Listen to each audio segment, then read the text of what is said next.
Alors pourquoi il s'agit d'un ruban infini qui fait la totalité de la coursive, qui a à peu près 130 mètres de long, et qui est composé de dizaines de milliers de textes, et tous ces textes viennent de la littérature française en rapport avec la mode. Donc il y a plusieurs siècles de textes, de romans, de poésie, de théâtre, de documents philosophiques, tous en rapport avec la mode. Et l'idée, c'est de proposer une promenade, une expérience visuelle, une immersion dans tous ces textes, mais qui sont traités de manière non linéaire, c'est-à-dire qu'on peut composer soi-même son propre texte, son propre parcours, sa propre expérience de lecture.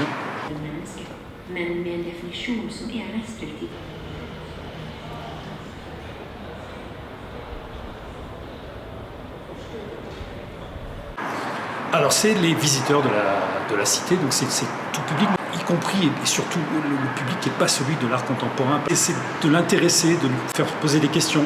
C'est pour ça que par exemple le ruban fait un tiers de la largeur de la coursive. C'est pour se poser la question, est-ce que je marche dessus, est-ce que je ne marche pas dessus? Je laisse le spectateur, le regardeur se poser la question.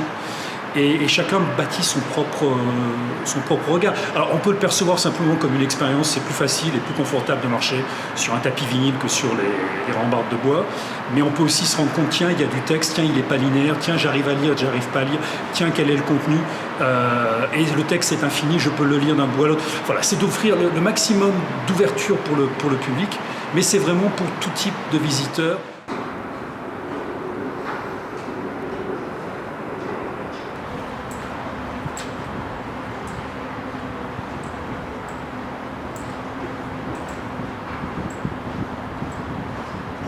Alors comment il y a plusieurs étapes. Il y a d'abord l'étape de collecte sur tous ces textes. Après j'ai un travail de sélection, c'est-à-dire par exemple sur un texte de Baudelaire ou un texte de Lautréamont, de Victor Hugo, je vais choisir certains passages, certains fragments qui moi m'intéressent.